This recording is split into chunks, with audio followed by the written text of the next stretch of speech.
She's very fun. All right. Good evening, everyone. Welcome to the Housing Advisory Board meeting. Today is July 22nd. I'm going to call the meeting to order. My name is Lauren Shevitz. I am vice chair. I'm going to try to do my best to stand in Karen's shoes tonight. Roll call. Karen is absent. David Garabed is absent. Philip Ogren. Here. Shira Feinberg. Here.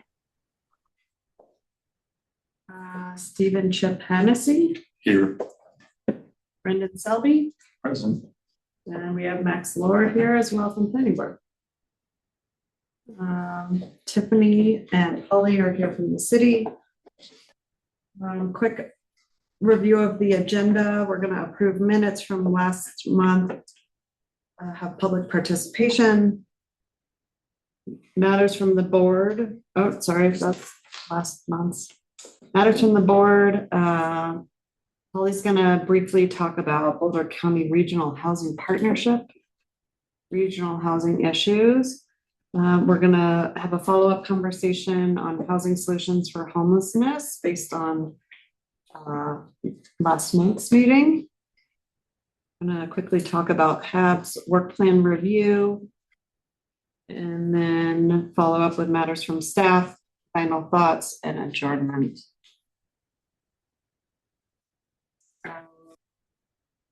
That's all we've got on the agenda. I guess. Anyone have any questions on that? Anything to add? No. Okay. Approval of minutes from last month. Everyone had a chance to review. Any questions?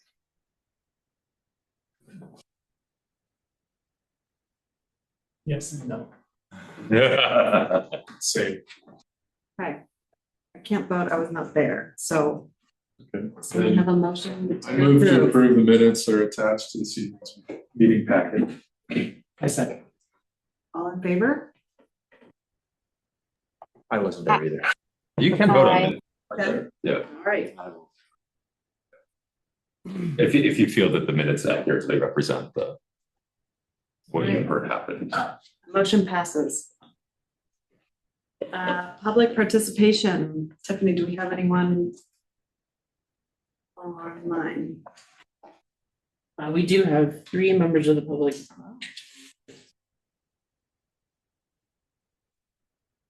Would you like to? Yes, I'll pull it up right now. Perfect. So I will just review just some of the public participation guidelines of the city. So the city engaged with community members a few years ago to co-create a vision for meaningful civic conversations. The details of the whole engagement process can be found at this link, but I'll just review a few rules here. All remarks and testimony shall be limited to matters related to city business. No participants shall make threats or use forms of intimidation against any person. Obscenity, racial epithets, and other speech and behavior that disrupts or otherwise impedes the ability to conduct the meeting are prohibited. And then lastly, participants are required to use the name they are commonly known by, and individuals must display their whole name before being allowed to speak online. And currently, only audio testimony is permitted online.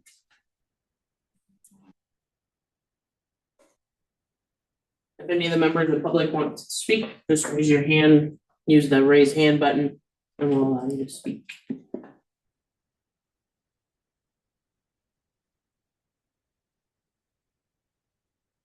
We have no raised hands.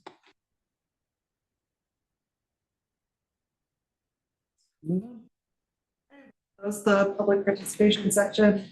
And we'll move on to Holly's presentation on the Regional Housing Partnership. Thank you. I'm here.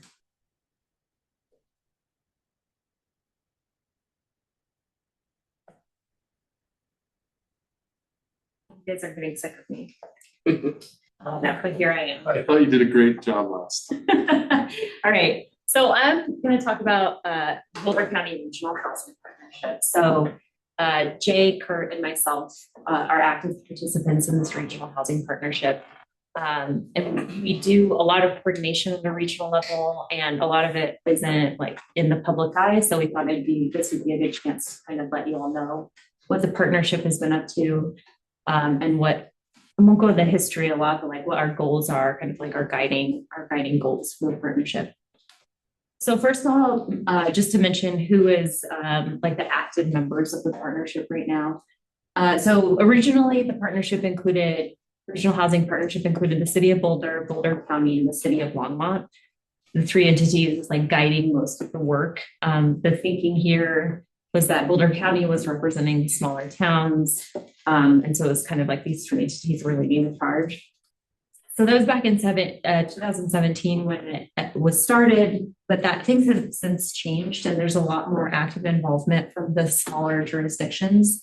And so we regularly have participation from these three bigger entities, and then the town of Erie, Lyons, the town of Nederland, the city of Louisville, Superior, and the city of Lafayette. So it's really has been a real, truly regional effort in recent years with all these different entities actively participating. So the partnership was established in 2017. There's all sorts of like history about how it was founded, who did it, and all that. I wasn't here, so I'm not going to speak to that. But I will say, so in 2017, when it was established, there was a strategic plan that developed basically 5 primary goals for the partnership. So the rest of the presentation here, I'll talk about what those goals were and where we are in terms of trying to achieve those goals as a partnership. So the first goal is the partnership created this 12% goal. So 12%, the goal is that 12% of the housing stock in the region will be permanently affordable by the year 2035. At that time, the goal was 18,000 affordable homes in the region. And there was a recognition in the plan and the process and the strategic planning process that the homes would be a combination of new construction and acquisition or preservation. So there was that kind of the dual approach to getting that affordable, achieving that affordable goal. So in terms of progress, so it is incredibly difficult to track a regional goal like this with all these different jurisdictions. So in 2024, we gathered data from all the jurisdictions to see where we were in terms of achieving that goal. So one thing I'll say before I go into the details is even like the city of Boulder's numbers are outdated. We know that in the city of Boulder, we have over 4,300 restricted units and we're at 8.9%. But for apples to apples, I wanted to make sure we're using those numbers from 2024. So in 2024, the region had over 8,800 deed restricted affordable homes, representing 6% of the housing stock. So halfway to the goal. So progress has been made, but definitely the goal has not been met. Can I ask you a question? Sure. My assumption is a lot for the other communities, like I look at Lafayette, 10% seems high to me. Yeah. Am I safe to say that many of those units are operated by Boulder County? Yeah, Boulder County Housing Authority operates. There's a spike in Lafayette in recent years that 10% is. I know there's a very large. Willoughby. Yeah. Yeah, exactly. Very large what? It's complex that is constructed by the county. Yeah, by Boulder County Housing Authority. Yeah. And please ask questions throughout because some of it I've been involved with it a little bit too closely, so I might not be explaining things as well. Sorry, Yeah. of the units that are in Boulder County Yes. incorporated, what would be an example of something that's in unincorporated? So I think of there's like a Esperanza House. I don't know if you've ever heard of that. I think it's a and I think it's in the county, unincorporated county. It's like for farm worker housing. Oh, okay. So I think there's just small examples here and there for the counties. That's pretty significant. Wow. It's 64 units. Yeah. Okay. And I don't, that's what comes to mind first, but I don't think it's in a, So just know where like Palo Parkway is, there's pockets in that area that are not in the city of Boulder. There are enclaves that are entirely surrounded by the city of Boulder. Yeah, so it feels like it's Boulder when you're walking around, but there's a sign up that says if you're leaving city maintenance or something. Almost the entire southern half of Gun Barrel is also unincorporated, so sometimes things sneak in that way. Yeah. That's a very dense, not dense, but that's a residential area that's technically unincorporated. But they have services. Yeah. Okay, thanks. and the regional partner, we're working on updating this, more regularly. So the second goal was the goal to align regulatory processes with housing goals. So this was envisioned in two different ways, at the local level and at the regional level.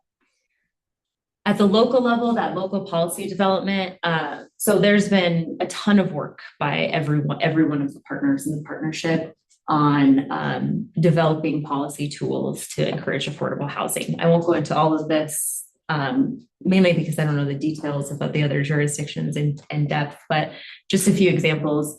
I think every one of the partners, every one of the jurisdictions has an inclusionary housing program or fee, and then all the partners have certainly made a commitment to the Proposition 123 goals. So just a few examples of how work is being done at the local level in all these different jurisdictions to advance this 12% goal and this work. So this is where the fun begins for me. So in terms of a regional strategy, aligning regulatory, the progress towards regulatory alignment in terms of a regional strategy. So we have established and launched a Boulder Regional Affordable Homeownership Program. So it's a regional centralized, it's a rental and compliance program, or ownership program. We're really just focusing on the ownership program at this point. And the idea here is that the city of Boulder has had an affordable ownership program for decades. How do we scale that program, create economies of scale to the other jurisdictions without having the other jurisdictions hire staff members, manage those units? It really doesn't make sense if you have 64 units, for example, in a jurisdiction. So this regional homeownership program is essentially just working to extend that knowledge that we have in the capacity that we have in the city to a regional scope. We have an IGA, an intergovernmental agreement with between the city of Boulder, Lafayette, Erie, Louisville, Nederland, and the Boulder County Housing Authority. So those are the participants in this regional homeownership program. And the initial funding support, mostly for the staffing and for data collection purposes, was support from Boulder County, and I think they were ARPA funds, which helped stand this up initially. This, I took a screenshot, so this isn't very exciting to most people who are just looking at it, but it's a list of the homes for sale on the homeownership program website. And this was the first month where there was the homes for sale included these Lafayette homes. So this is actually a regional program now and not just something that lives in the city. And the goal here is that, yeah, we're just extending that capacity and the ability for our regional partners to bring once they are able to develop, fund, and have an affordable units within their jurisdiction, that they can hand the compliance off to the city staff to do the compliance work. So if someone qualifies in the city of Boulder for your program, do they automatically qualify in the other jurisdictions? So there's a common application that had already existed for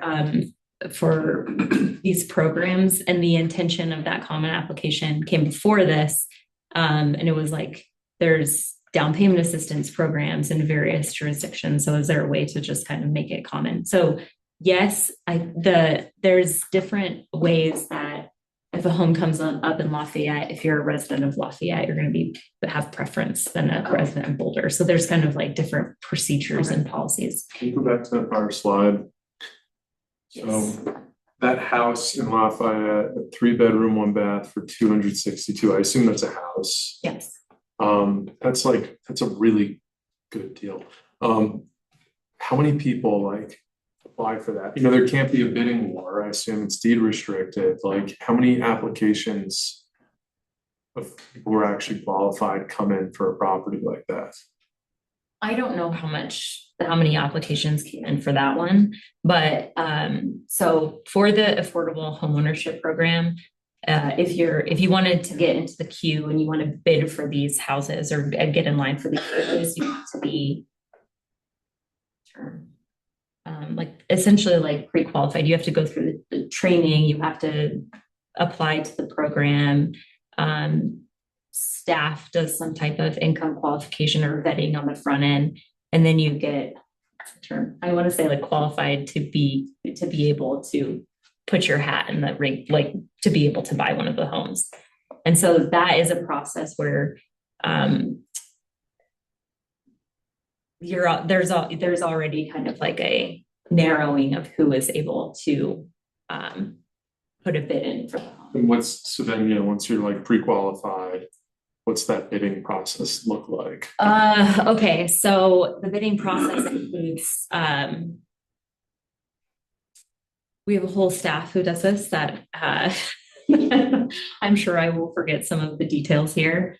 But so a house comes up for sale, you're pre-qualified, so you can put in an offer or put in an application for a specific home.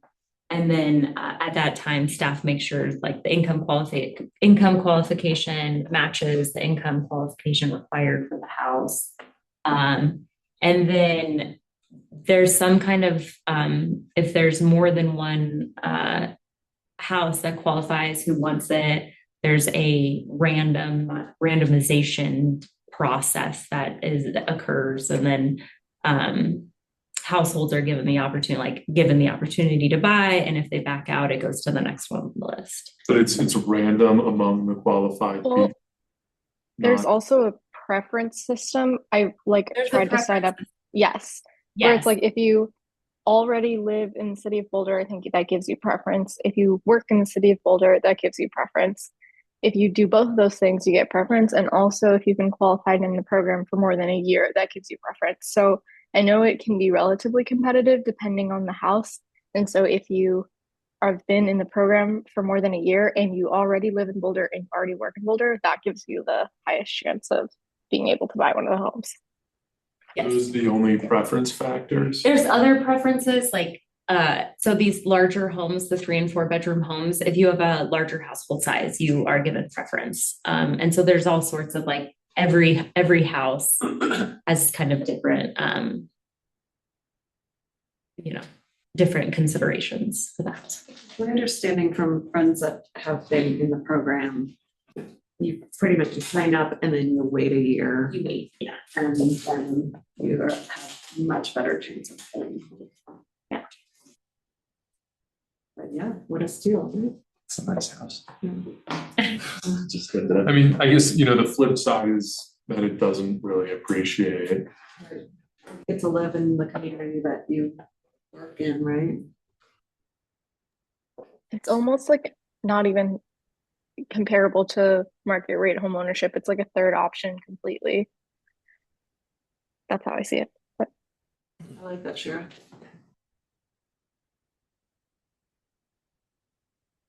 Okay, any other questions? Right. It was very informative. And then I wanted to, and this may not be useful or you may completely understand it, but I wanted to just provide a visual of where this compliance program sits, because I think it's important that we're being clear that kind of we're separating like local policy development in terms of housing, affordable housing, fund generation and spend. Local jurisdictions are still generating their own cash in lieu, having their own funding sources, acquiring or developing the homes. And after that process is when our regional homeownership program, the compliance sets in. So all of those other pieces are still local governments are still responsible for it. So in that compliance, the income qualification, the sell and the resale of houses is where the compliance program sits. RHP is a regional housing partner. Yes, Partnership? partnership. Yeah, partnership. It's not an organization. It's like a project that has an intergovernmental agreement as part of its charter. There's some staff that are part-time assigned to this umbrella. It's like a name of a initiative. Yeah, I would say that it's more like a project that we're all participating in. We don't have staff. We're all just participating in coordinating like this, figuring out how to like further the goals of the partnership and furthering affordable housing as green as a whole. And one of the flagship efforts is the IGA that allows you to pull this off. Yes, yeah. SIG is basically these other municipalities or governments, county pay the city of Boulder for the staff to do work for them. To administer Yeah. that program, that they, the staff are really the scale of their program wouldn't make sense to like hire staff. And it's always like Boulder, the city doing stuff for these other. Yeah, well, I think that Jurisdictions. the intention or the idea here is we have a program where there's been a lot of learning that has happened. There's been failures, we've adjusted. And right now we have a pretty solid program. We're not like losing affordable homes to the market. We're tracking everything in a good way. And so. I mean, it seems to me, the city of Boulder might be like the most staffed government in Boulder County, probably more so than the county itself. I don't know. I don't know. I know the county does other stuff, but the thing with Boulder, every county is different, but Boulder County doesn't have a lot of people living in unincorporated areas relative to incorporated areas. That's not true of every county. There's other counties where a lot of people live in the unincorporated areas and they're getting all their services from the county. So that's just been my observation. There's certain functions the county does, the city does not, obviously, but that's why, like with housing, it kind of doesn't surprise me that it's the city of Boulder that's kind of has the most resources to deal with a lot of these programs.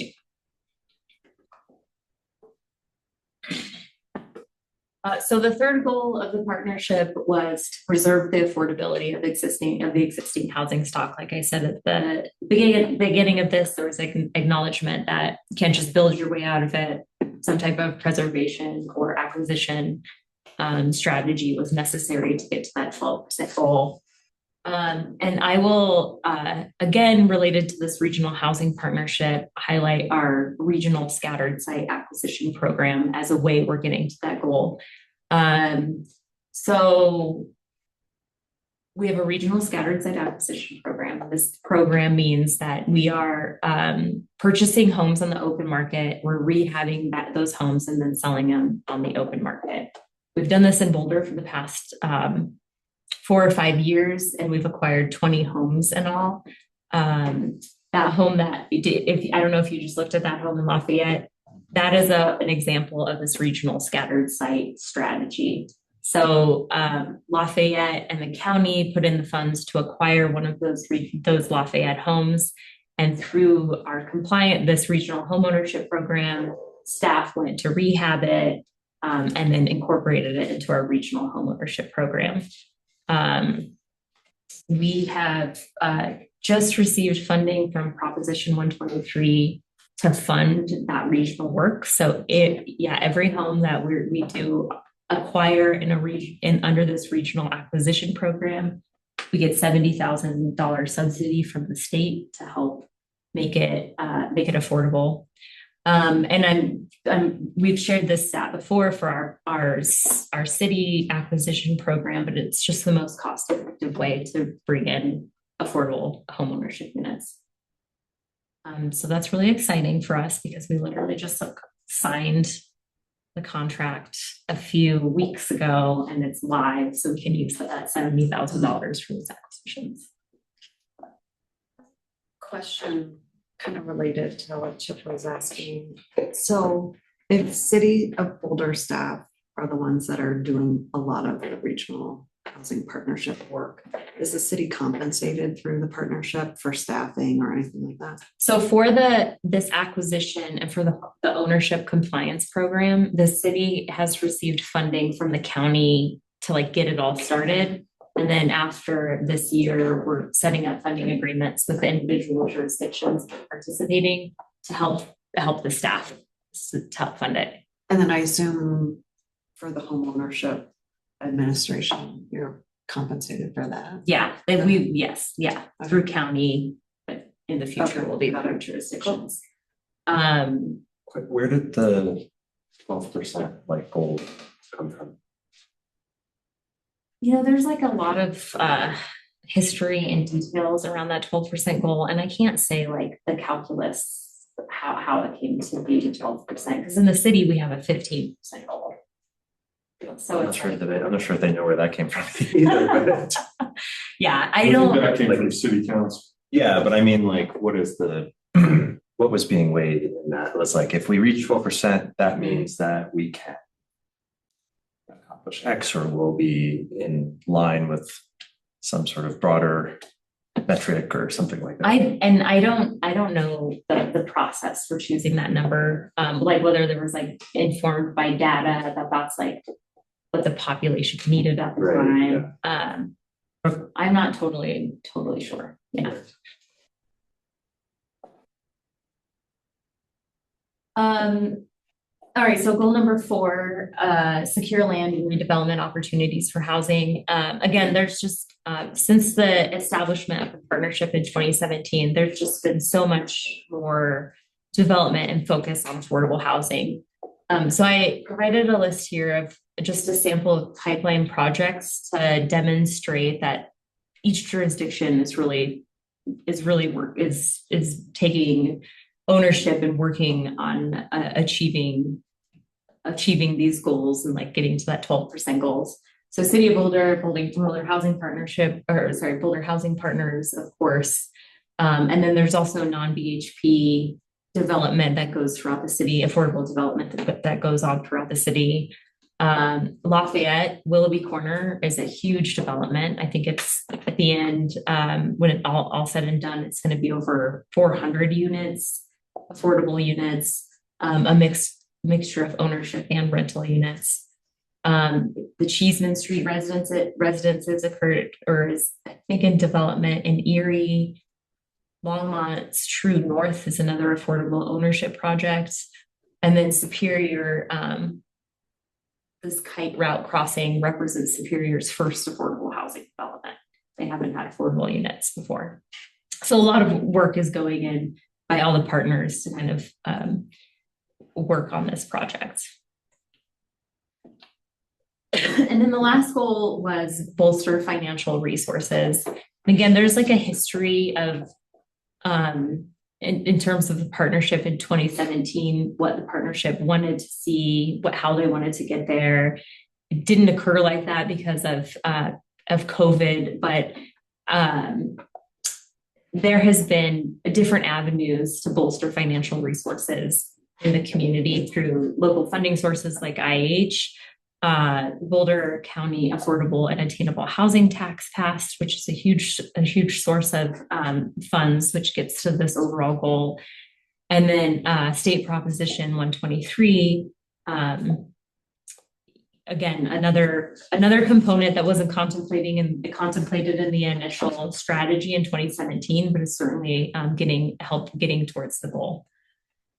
So I'll just offer, so I can't talk about AHT like generally at a wide scale, but I'll just like put it out here. So the county has a dashboard that tracks all of the affordable and attainable housing tax, short of AAHT, just to show the community what that revenue looks like every year and the development or supportive services activity that it has contributed to. And then it has a unit count also saying, you know, these funds are contributing to this many units within the community. Specifically within the city of Boulder, those county funds are helping these 3 BHP projects in the next, so that was last year and this upcoming year. The funding from that tax will help fund these BHP projects. So Raleigh Flats, 100 units, rental units, it is complete. Harvest 34 is, and I don't know how much you remember from other meetings. So if there's questions, please ask, but I'll just run through them quick. Harvest 34 is off of 34th Street. The 44 units, and they're marketing it as a single family style. So they're more like townhomes, which is a little different product, and BHP typically offers. And then of course, Alpine Balsam.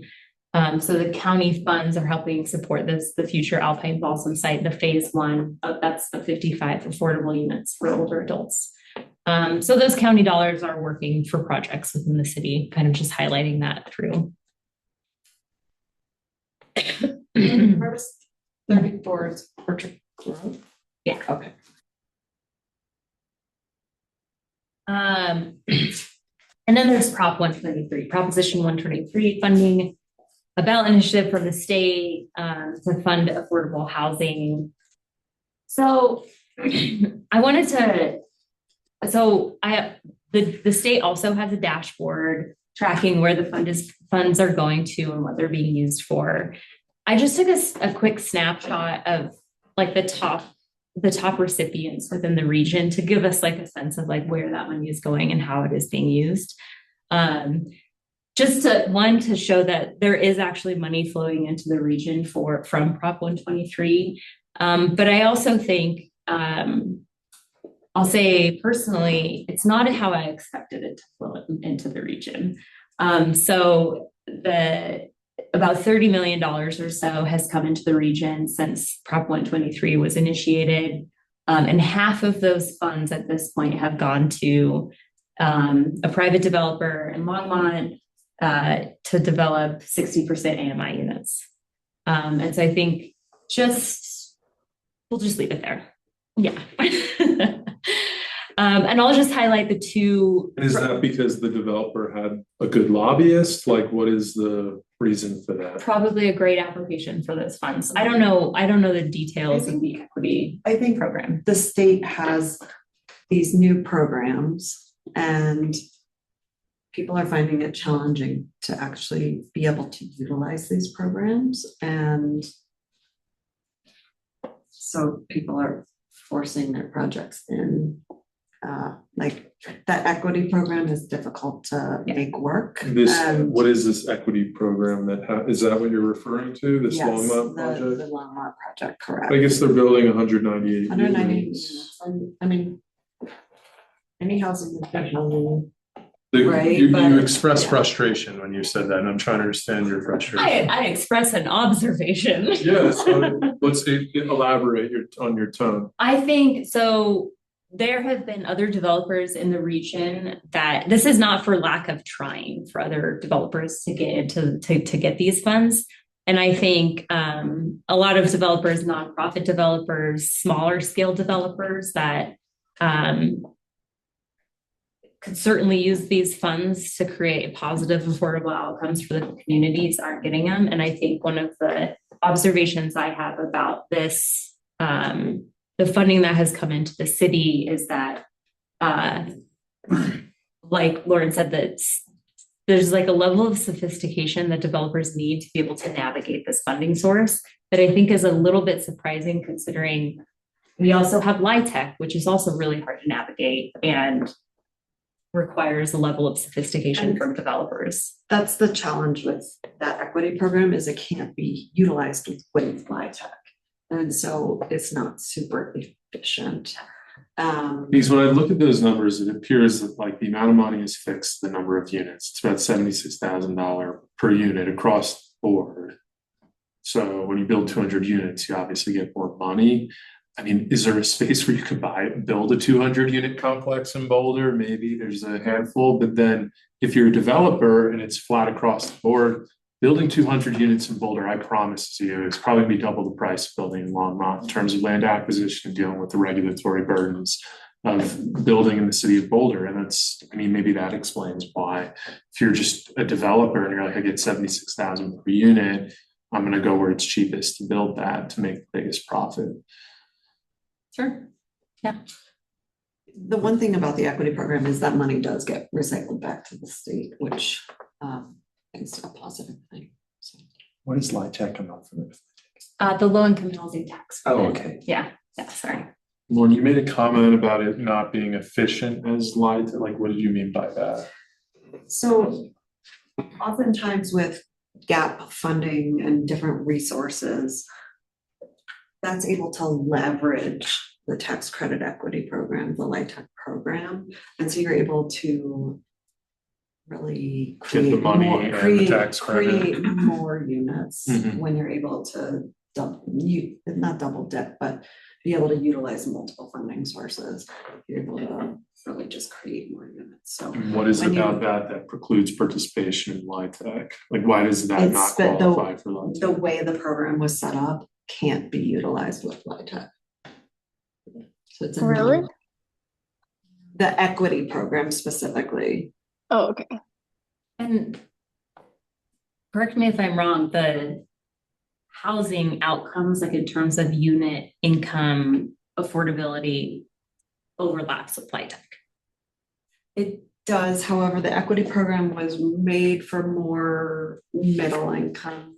Okay. ranges. The challenge is that a market rate rental right now is 60 to 70% AMI. So getting a bank to lend on 120% AMI is challenging. That's probably why you saw a lot of 60% AMI units. Yes. That specific project. You're saying that's basically like a free market unit's usually 60% AMI? 60 to 70%. If you're looking at concessions right now that landlords are having to give, Yeah. it's averaging. So they're out just 60 to basically getting 70%. government money to build housing. Yeah. Would, okay. Well, that makes sense to me then. So I think the state is really trying to figure out some of these new programs and how it's gonna work moving forward.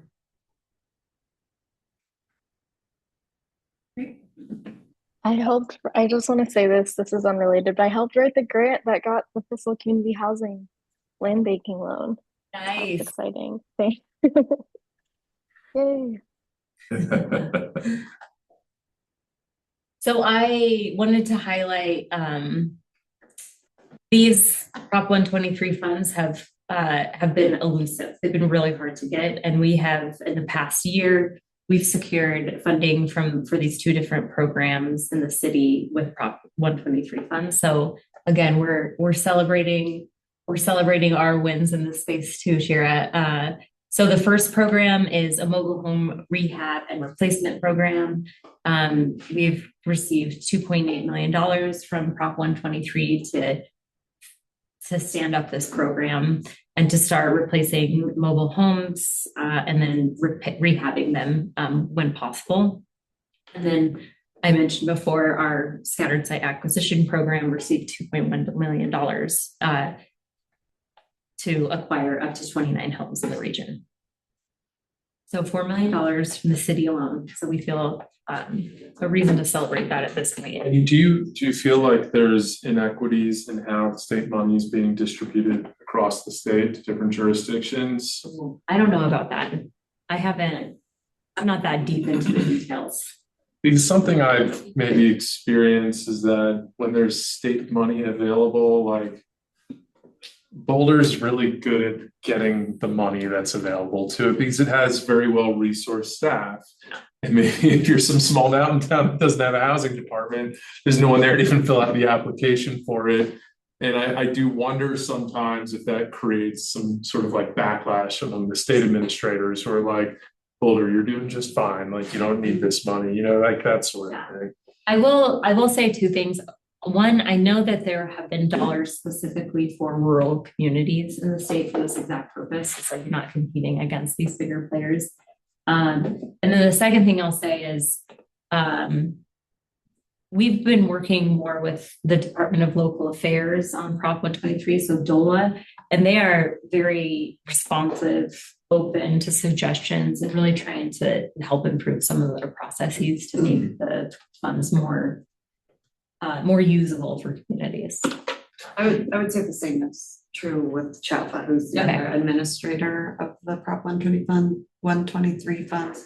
They're really focused on making sure that the funds are distributed statewide. There's like a learning curve that's happening too, like this passed in, I think it was 2022. So maybe 2023. And I think the pushback argument to that is that like the city of Boulder, more so than maybe other jurisdictions, hosts like a lot of people from all over the state for a statewide purpose, which is to attain an education that serves the entire state. And that drives up values in the community, and we need housing for workers to support, hosting the state's university. So it's well resourced, but it's also like, the state needs Boulder in order to have some affordable housing so that people can learn. So that's all I have. That's all we've been doing at the partnerships. That's everything. Pretty wonky. Pretty fun. Boulder County still have worthy cause funds? Yes, they still have Worthy Cause funds. Yeah. I'm not as familiar with Worthy Cause. And I know this AHT, so how it's set up. So the city of Lafayette, the city of Boulder, and the county get, if you can see here, you can't see this night. There's development activities funds based on population. So it's a population-based baseline for the funds.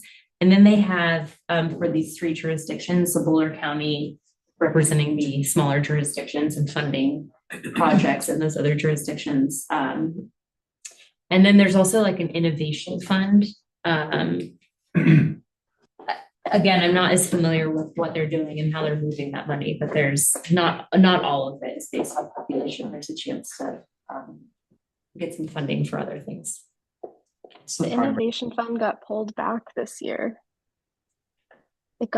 They released a grant request for it, and then after getting their submissions, they decided that they weren't going to give any of the money away. Did anyone else hear about that? Yes, I've heard, yeah. Yeah. I can't say why though. Like I don't know a lot of the rationale. Can't speak to that. What's the biggest benefit in your view of this kind of regional coordination? Is it like bringing efficiency? Is it like is it the regulatory harmonization effort? Like, what do you see as the benefit? Yeah, I think that for like this compliance program, there's obvious efficiencies in doing it, but the other two benefits are, I feel, are more conceptual. Getting together as a region and talking about various challenges that we're having in this space. Sure. Yeah, knowledge sharing. It's incredibly helpful, and it's helpful for the city, but I also think it's helpful for the smaller jurisdictions to be able to like brainstorm, like, hey, has this happened before? And we're like, oh my God, yes, like let me put you in touch with. So that's helpful. And then I also think conceptually that thinking about a regional housing market is more helpful than thinking about a city's housing market. And so really trying to approach it as a regional problem rather than something that ends at these like obscure lines throughout the city. Yeah. In talking to friends that work in other jurisdictions, I know for a fact that they would not have home ownership programs if the city of Boulder didn't have the expertise and staff to work with compliance. I also think it makes sense, like the census designates Boulder County as its own metropolitan area. And that decision is based on how people move between work and where they live. So like just based on commuting patterns, and that signals that like Boulder is kind of, I mean, obviously we're part of greater Colorado, Denver in many ways, but we are sort of our own little bubble in terms of Boulder County. There's a lot of people on the diagonal every day and, you know, Arapahoe to Lafayette. So I think it makes sense for there to be a countywide approach because people work in Boulder, they live in Lafayette, and, you know, I think the housing need serves this. When there's not low income housing anywhere else other than Boulder, that's going to drive up prices in Boulder. You know, it needs to be kind of consistent countywide. So I think that benefits all of us here. Thanks, Holly. Thank you. Thank you. Thank you. Before we go too far, one of our community members misunderstood the instruction to raise hand earlier and would like to speak. Is that okay? Yeah. All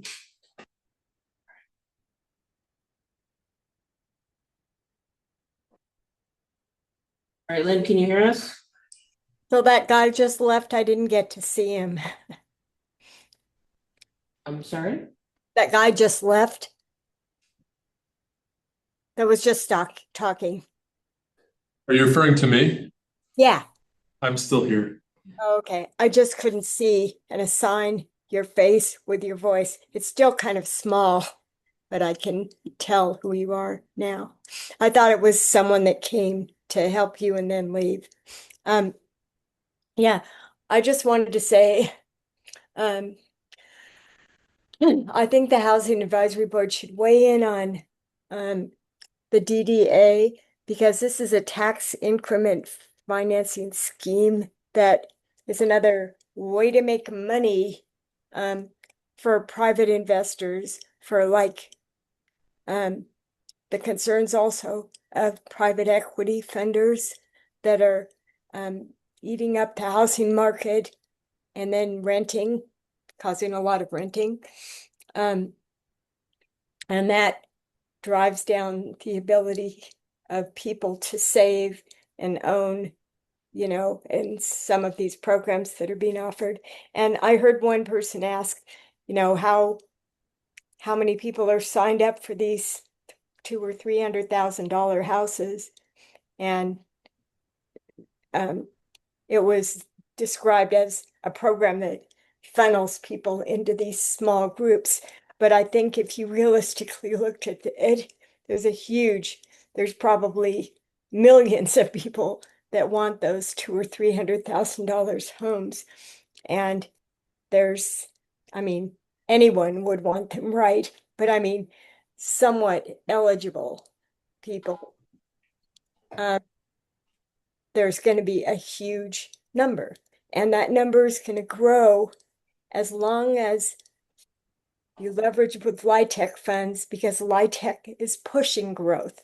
Along with the benefits come the detractions, and the detractions are that the market rate investors like Element and such put in these multi-million-dollar condos, and then they get approved because they're doing consequent affordable housing projects in the, you know, lower ranges. And meanwhile, the middle just gets bigger and bigger because it's filled up more with low income and at the other end, high income. And then people want to offer middle housing in the Boulder Valley Comp Plan. And all it does is will drive up everything else to be higher. It's always to higher income, and that causes lower income. So you got to do something about the root causes of this, or you're always going to be chasing your tail. I mean, these are obvious, you know what I'm saying, but somebody has to say it. So thanks. Thanks, Lynn. Thank you, Lynn. All right, so we had originally hoped that we could have a Prop 123 fast track development efficiency conversation this evening, but staff was unavailable. So we thought that we could maybe have a follow-up from last month's discussion. I apologize that I was not there. Brendan was not there.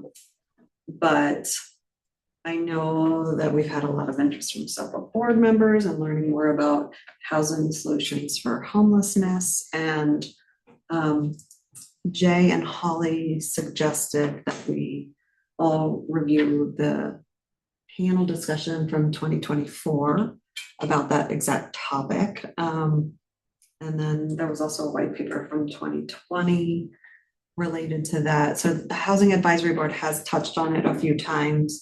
And I just wanted to make sure that we're not duplicating work, and also maybe just utilizing that work that has already been done to continue to facilitate discussion. So I'm not sure if you all have had a chance to watch the panel discussion from 2024. The white paper showed it as well. It was not shared. I think it was a little bit of a hot, yeah, I'll send it over. I can send it out to everyone. I think it was a hot topic politically. So, okay. You didn't say. What was the white paper? I was honestly here for that panel, but I don't remember the white paper. I think the white paper was looking at some options for housing solutions for homelessness, but also touching on some services components, and so. So I think, the conversation, I think I probably was doing a lot of talking last meeting on this topic, but we were just saying maybe something to consider is how the city could invest more in transitional type housing, which is not necessarily a homeless shelter, but it's also not, a 1-bedroom apartment that you lease, like a income restricted, some kind of a more middle ground to help people maybe start working and become more financially independent so that they can move into subsidized housing. Because even for subsidized housing, you need to pay rent, So that was sort of the discussion. We have Bridge House in Boulder. So Bridge House was part of that panel from Right. 2024. I was hoping that we could maybe just chat a little bit about what we learned from that panel, and what's changed and what's missing, and kind of the options that we can talk about, what we want to learn more about, like the transitional housing. Just from that panel, I was here for that. That was the first time I I learned think about Bob was there, Bridge yeah. House. So I was like, oh, that's interesting. I always knew that being a homeless shelter, So I was astounded by where it's located because I had lived next to it for so long. I Uh-huh. didn't realize it was Yeah. right there in the neighborhood. I also like part of the thing that shifted for me during that panel was thinking about we sometimes at different times there's been different narratives about housing first versus all the other solutions and the pros and cons of that. And I just really appreciated the way Bridge House approaches the problem for certain kinds of unhoused people, right? And it's not for everybody. It's not for every unhoused person. But for me, there was kind of a bit of a light bulb that was like, well, for the people that it is for, man, we should have as much capacity as we can to help folks, move through a program like that. That's fantastic. I don't know, that was, and also, I really thought Michael Block, he works for, He's the CEO of All Roads. yeah, right. I thought that the way he described the success that they're having and the things that they know how to do, and there's a lot of really good solutions, and we actually know how to implement them. We have big programs to put them together, and it just seems like it's under-resourced. Yeah. And that was what I got most out of that panel discussion was, look, we know what we're doing. We have the staff, we have capacity. we have the or we just need resources to be able to accomplish. We can scale up if we need to, but we don't have the money. And one of the things that stuck out was we have $15 million currently, or at least in 2024 annually, but we need, in order to actually serve who we need to serve, we need $30 million annually. So that was pretty significant in my brain. And, you know, in my opinion, when I look at our community, like providing funding for housing for homelessness accomplishes two goals that I think appeals to a broad array of kind of demographics on this very sensitive issue. One is kind of feeding that compassionate desire to house people in need and provide them with services. But the other is to clean up the creek. And there's a lot of people who don't like all the homeless people lying around. And, you know, it's like it accomplishes both goals. And I think that has the objective to appease. I mean, you're never going to appease everyone across the political spectrum, but sort of appease a lot of people who have sort of different concerns and different objectives. And, you know, I moved to Boulder 10, 11, 12 years ago. This homelessness has been like it's always been an issue here. I mean, affordability, of course, but it's something that people talk about when they come here. It's like, wow, what a beautiful place. Why are there so many homeless people? And I think it's something that we need to address as a community. And I think we're a rich community. So, you know, it's not like we can't afford to do this. I think we need to make sure we're spending our money in the most efficient ways to serve kind of those two goals. I guess thinking about this topic and then also just having had the discussion about the regional partnership for affordable housing, is there any work that like other jurisdictions or the county is doing in terms of homelessness? Like, let's say All Roads did have $30 million, but then communities outside of the city of Boulder who are homeless were like, oh, there's resources here. And then they came. It's like not trying to make seem like this problem will never end, but just like, would it be helpful to have a regional view on this? What else is happening in the region? I can say that there's a region, Boulder County HSBC, it's Housing Solutions for Boulder County. And they tackle homelessness at a regional level, and I don't know the details of the work that they do, but there is a regional approach to this. There's something go ahead. I did not actually get around to watching the panel. I've been a bit swamped with the BVCP, but for what it's worth, I've volunteered for Together Rich House, and I meet with Michael from All Roads with some regularity.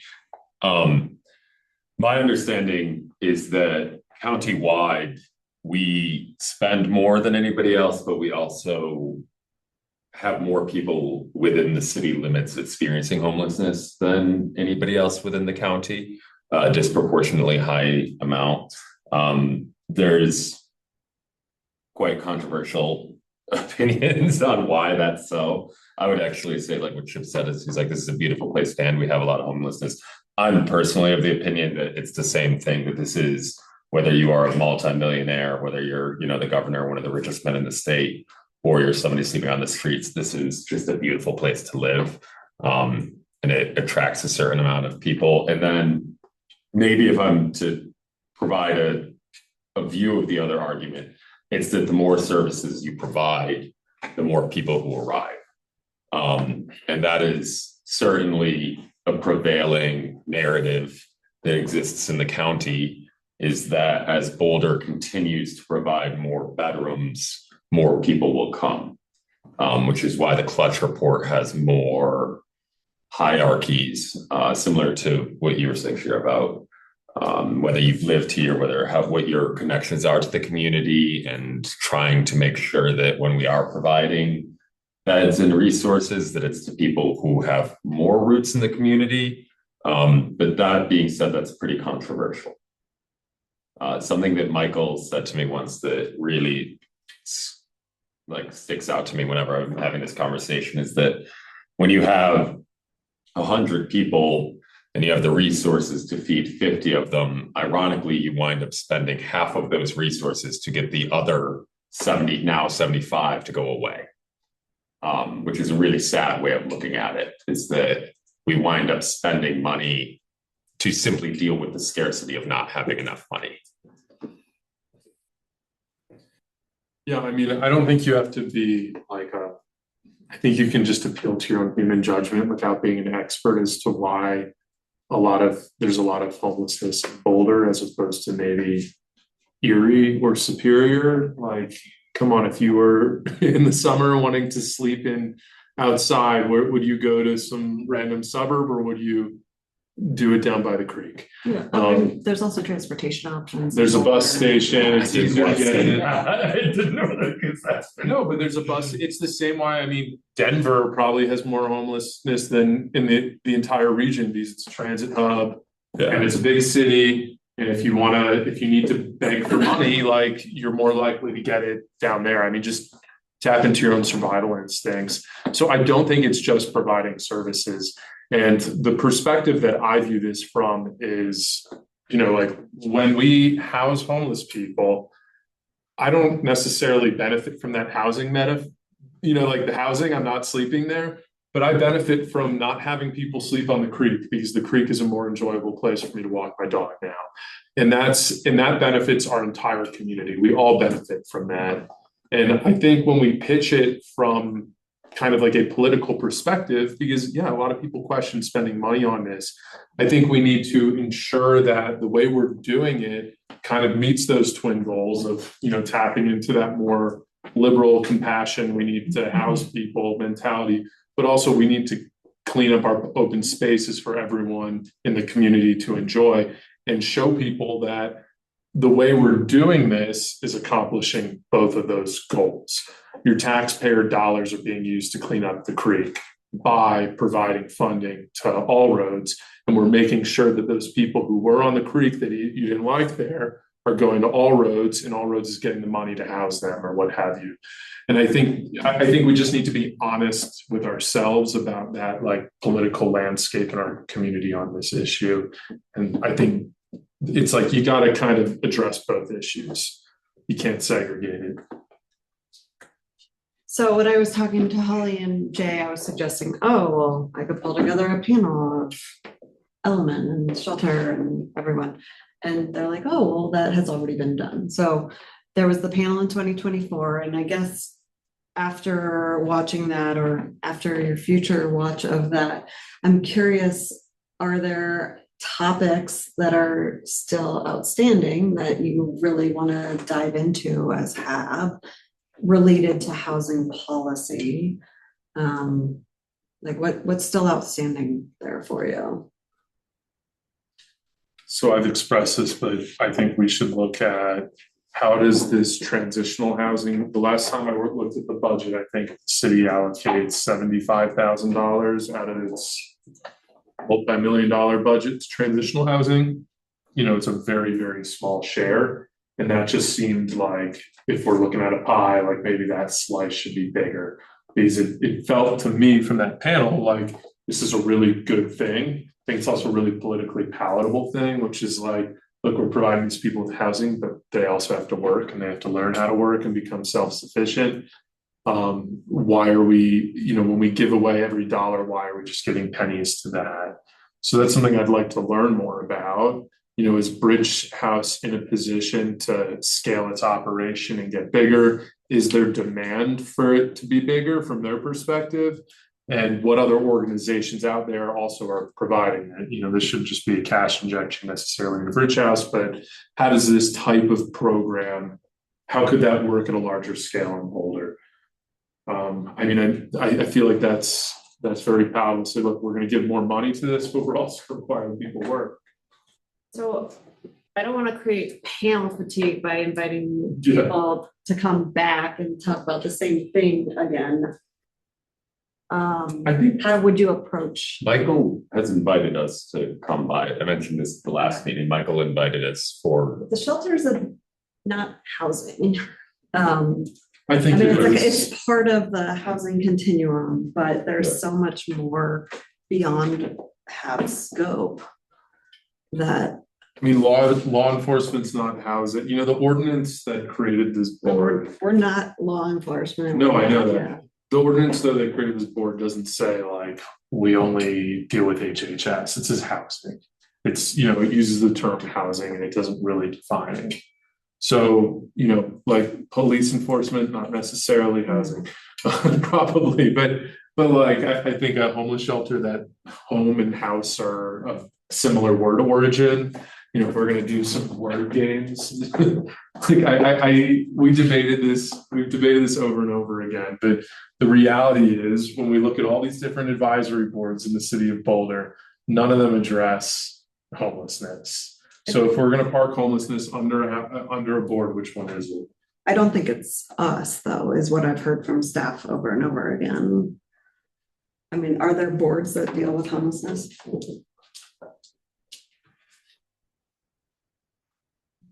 Okay. They're not like a specific homelessness board.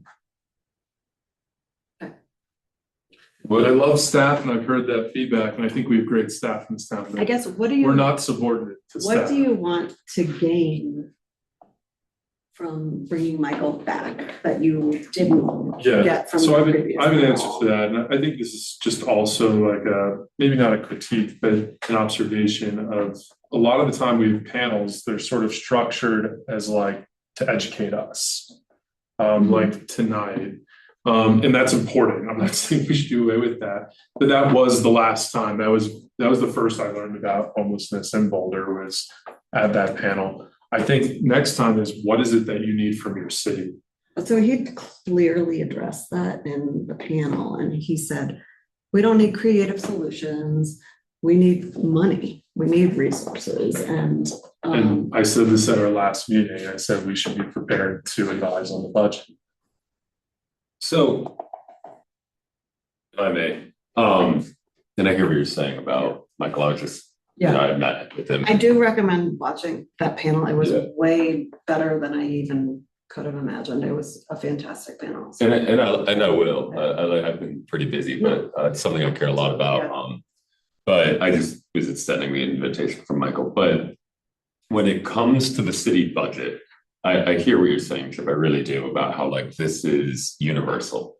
I think I've been quoted in the paper of saying nobody wants to get ice cream if somebody's smoking meth in front of the ice cream shop, which is a huge gaffe on my part. But I was actually trying to express exactly what you're saying, is that this is a universal issue. When it comes to budget, it's very complicated, and there's a lot of big conversations about the budget going on right now. If you are following along in the paper, another really good quote, I think it's Wallach, is that everybody thinks that with like enough pencil and common sense that they could solve the budget. And the reality is that most of the budget is locked up funds. So you can't just say, we're going to take something out of OSMP. A certain amount of the funds, because of the way that they were built in via taxes, have to go to OSMP. And similarly with policing, it's not as simple to say, drag 20 million from here and put it over there. And if you do, it's easy to say, well, this is a politically popular thing. Well, one of the most politically popular things right now is the South Boulder Rec Center. And it's really easy to say, why aren't we funding all roads? Well, go talk to all the parents who want their kids to have a swimming pool and say that that's not important. So it's not, all I'm saying is that the budget is very, very complicated. I hear you, and that is governance. Like fighting, we have a limited pot of money, we raise taxes, we have this money, how do we spend it? That is what every government, every legislature in America debates. How do we spend this limited pool of resources? That's literally the role of government, is how do we spend this shared resource that collectively benefits our community? And I mean, part of it is as well as like building regulation, sure, and like how do we restrict conduct? That's part of it. But a huge thing government does is says, here's the pie, how are we going to slice it up? And there is a pie for homelessness money in Boulder. And yeah, it would be easy for us to recommend council spend more on this. And they might be like, yeah, that's just not in the cards. I get that. Another angle is we realize there's a pie. How do we slice up that pie differently? And that requires making difficult decisions. That might mean cutting funding in certain areas, but that's what government does. So, I mean, on the same nature of the Prop 123, maybe, and this is just a suggestion, it sounds like this has been exhausted, and we understand that Michael needs more money to do what Michael does best. Would it instead, since you're expressing a lot of interest in the budget, be worth exploring where the city's budget for housing initiative comes from and how it's allocated? Absolutely. Yeah, I like that. That's And like having someone come in to talk about money has been something I've been advocating for since I've been on this board. Budget, yeah, that's good. Yeah, but like, Do you think Kurt would be willing to come and talk about budget?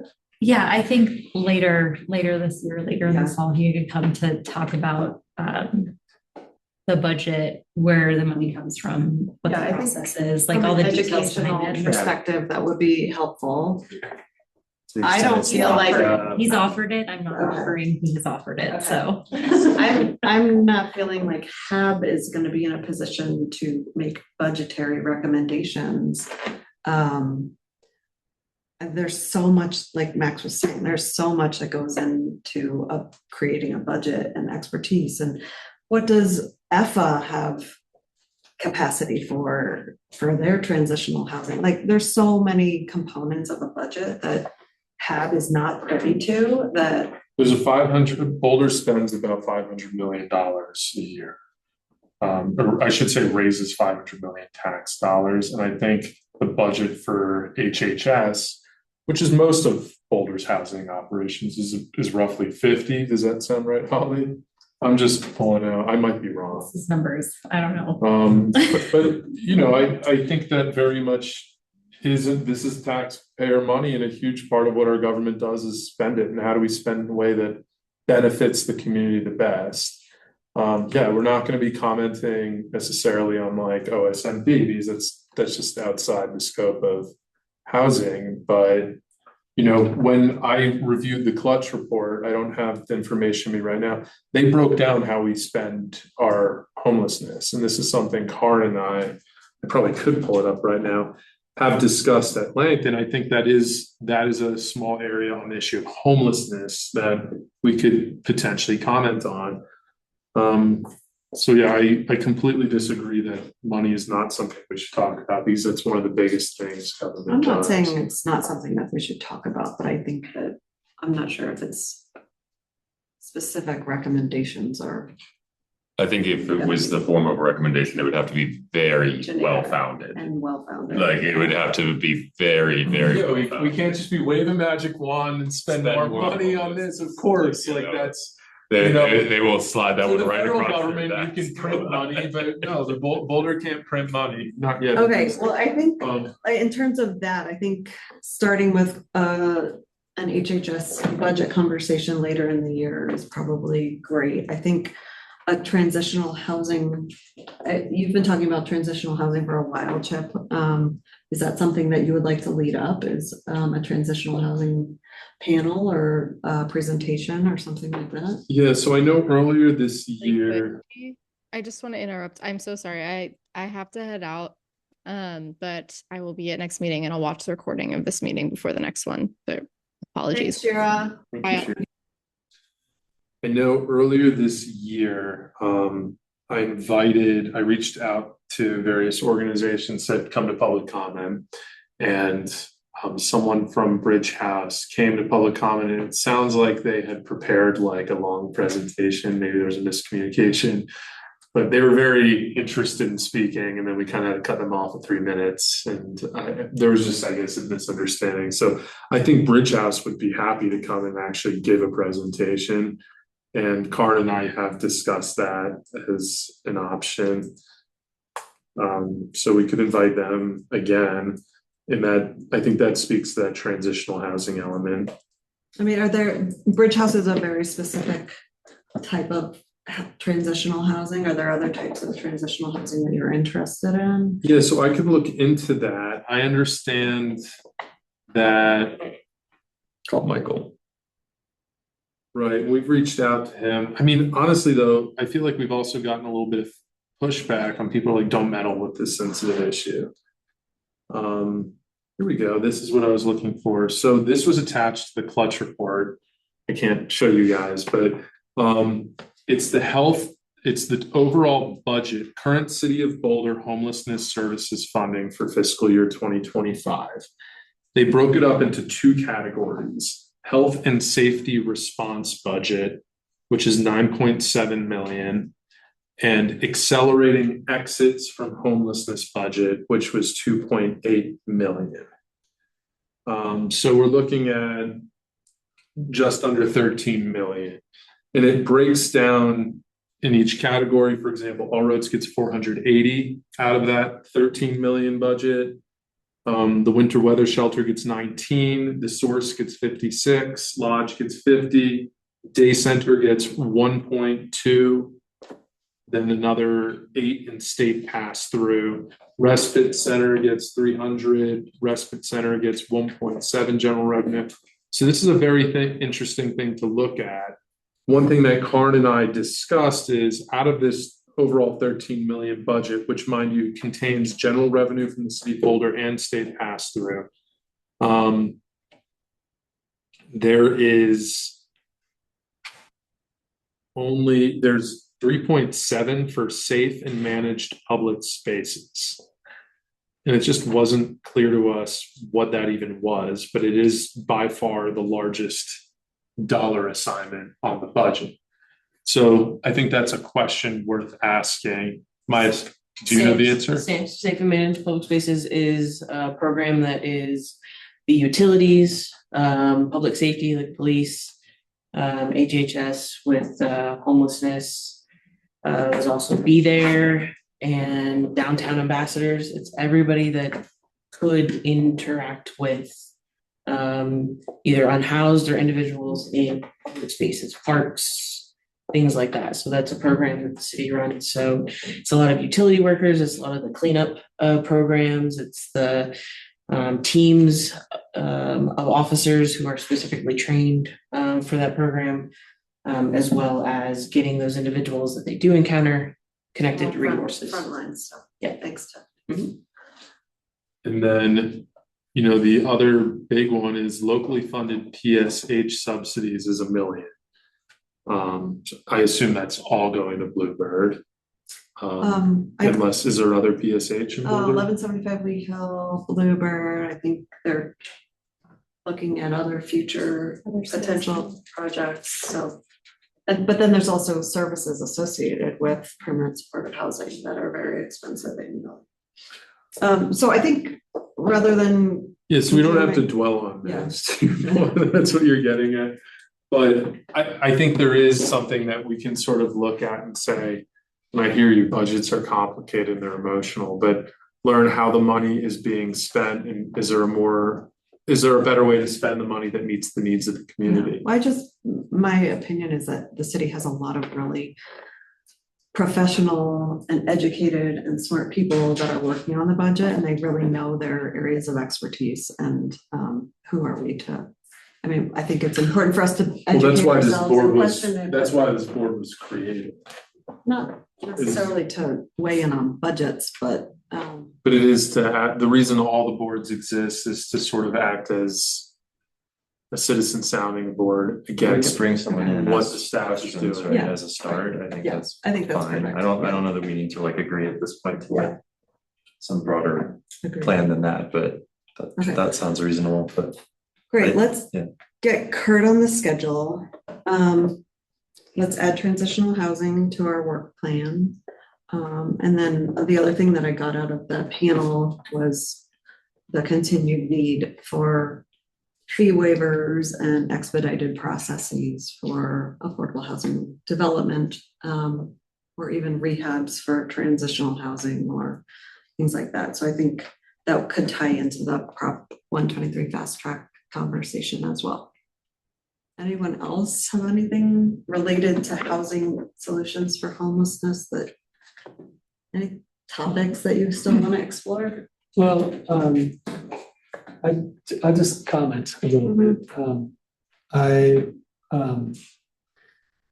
in one of your opening sentences, you appealed to our intuitions about what we see and why things are the way they are. And I don't ever want to undermine people's intuitions, but I also really big time want to defer to experts who know a lot about what's going on. And there's a lot of different people working really hard on this. And so one of my main resistances to diving into this subject is I just don't want to be like, hey, I'm smart and capable and thoughtful. I want to start solving homelessness when there's, like you just said, there's all these organizations who are working really hard, and all we can do is just irritate the shit out of them with our new ideas. No, and I So think I that's a don't- valid yeah. concern. So thinking about the role of our board, I keep coming back to like, we want to be positioned to give timely advice to people that are getting ready to make decisions or vote on new ordinances. And so that's why I like hey, let's focus on Title IX for a bit if they're about to open this up and open this can of worms. Educate ourselves. And educate ourselves and be ready for advice on that. If there's something related to homelessness that's coming up that we can, kind of learn what we need to learn. And I like the idea of advocating for parts of the budget we care about. I think everybody does that. And it doesn't have to be limited to homelessness. I mean, it should be limited to housing, but Yeah. I don't want to become a budget expert necessarily, but I don't feel bad about saying, hey, here's this thing we care about as a board. Can we shine some more light on that? Is there any way to expand funding for this thing? And I think that requires us first, as Brendan said, to learn about it. And budget has not been, how the city spends money we've never had someone talk about that since I've been on this board. And that's a big, like I said, it's a big thing government does. So maybe just incorporating that educational piece into our kind of like annual programming. We probably maybe should have one meeting a year where we learn about how the city is spending money with respect to housing. I really agree with that though, Philip, and this is an issue I'm very passionate and involved in. I think that probably the best prescient thing that we could be weighing in on is Title IX. Like that's coming down the pipeline in a huge way. And that has a lot to do with housing. And it's very important and it's very nuanced. And it's the sort of thing that if we are positioned and educated on, that we can make a large impact in the community. Sounds like we're moving on from homelessness to the work plan, which is fine. This is fun. Does anyone else have anything else on homelessness or housing policy as it relates to homelessness? So I guess, do we want to do a panel, and maybe this is work plan, but it sounds like learning more about the needs of transit and demand for transitional housing, I think. I know that Be that that has been something that you're very interested in. Yeah. So I would encourage you to. So I think maybe I can take that initiative and maybe make a proposal at our next meeting about, or I could do it like offline to you or Karin. But I think we definitely should invite Bridge House, but is there anyone else, any other providers in Boulder? And then maybe get a panel up specific to transitional housing. Because I think that's something potentially our community could invest more in. So one thing that always comes up when we have our different panels is, and this is something I've asked many times, different panels, is like, what can HAB do for you guys? Like, Yeah. what is it that, and some conversations on the mobile home stuff came out of that. Here's some things we could consider doing, spending effort on. I don't know how to say this, but I want to encourage us to kind of be a little more proactive on that part. Like if you're going to reach out to different people, maybe have a back and forth about like, what is it that you would expect out of HAB from this engagement, rather than us just, because I mean, I love the education and I enjoy the panels and I'm super engaged and I love it. But we do have some difficulty getting action items per se. And I don't know if that's our goal anyways. Maybe our goal is to educate ourselves and the community and be advocates. I mean, I like what you said. I could not agree with you more. And like the way that I have reached out, I'm like, I would like, when I usually haven't reached out to anybody, I'd say things like, we'd like to learn about what you think the city of Boulder is doing well, what you think the city of Boulder is doing poorly, and what you think the city of Boulder can do to improve. And like, that's what we want to hear, not just educate me because this is a supper club. You know, it's like, what can our city do differently? But I do think what you said 5 minutes ago, it's like being educated and prepared for when policy discussions do come up. I think that's important as well. Yeah, I absolutely agree with that. Okay. Well, I think we have a few items to add to potential items to explore. We have, For work, are we on the plan now? I guess we've moved on to work plan. Unless anyone else has. Comments. No, I think we exhausted that. I'm glad I listened to it again. Yeah, It's that was really good. I'm looking forward to it. Then. I hear you on Title IX. Yeah. We need to learn. Yeah, Like, Title that's- IX.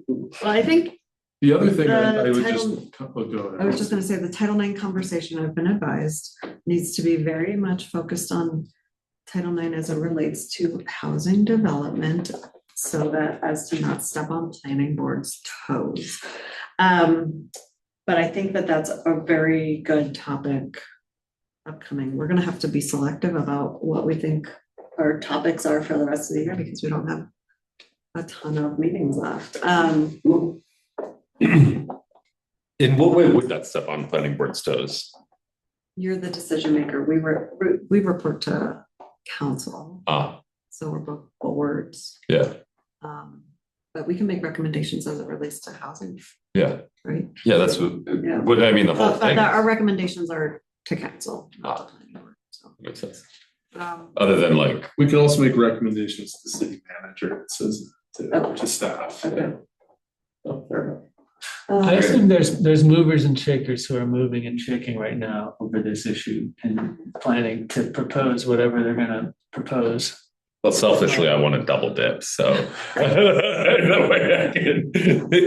way I get fed before I have to read about all of this.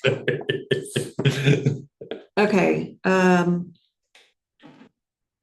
The other thing, I mean, could you, either of you maybe just give us like a 2-minute spiel on the lay of the land of what's happening here with this Title IX and the movement is and what these movers and shakers are all about? I've heard you guys go Title IX. Tell me a little more. I don't know, would you like that, Chair? Like, go ahead. I mean, I'm asking if you. Yeah, what is, you kind of, Title IX is part of the city, I'm sorry, charter is the right word I always forget, but it's like it pertains to all of the land use regulations.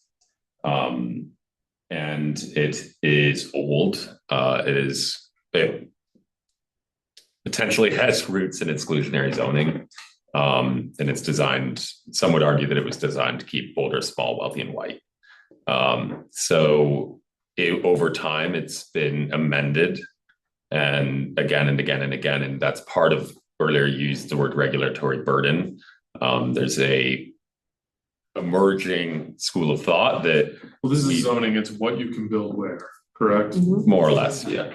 And that, but also the processes through which you have to go through to build where, which is like, there's a subtle distinction there. And sometimes it's really hard to balance things like environmental. It's subtle until it smacks you in the face. Sometimes it's really hard to balance things like, say, environmentalism, because like we want to build, say, energy efficient homes in Boulder and water efficient homes in Boulder.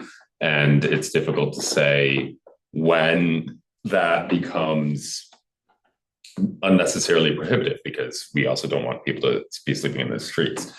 So basically, I think one of the biggest debates now is it easier to throw out the tangled ball of yarn and buy a new one and bring in outside consultants to completely rewrite Title IX?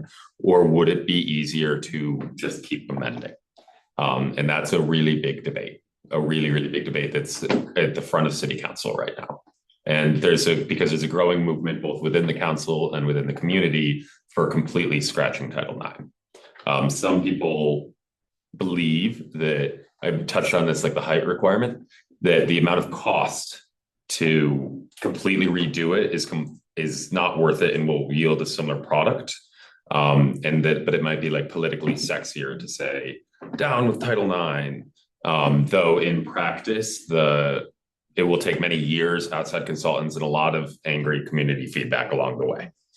So that's my 2-minute summary. Is there an action that's like proposed or being like, is there something before the council already know?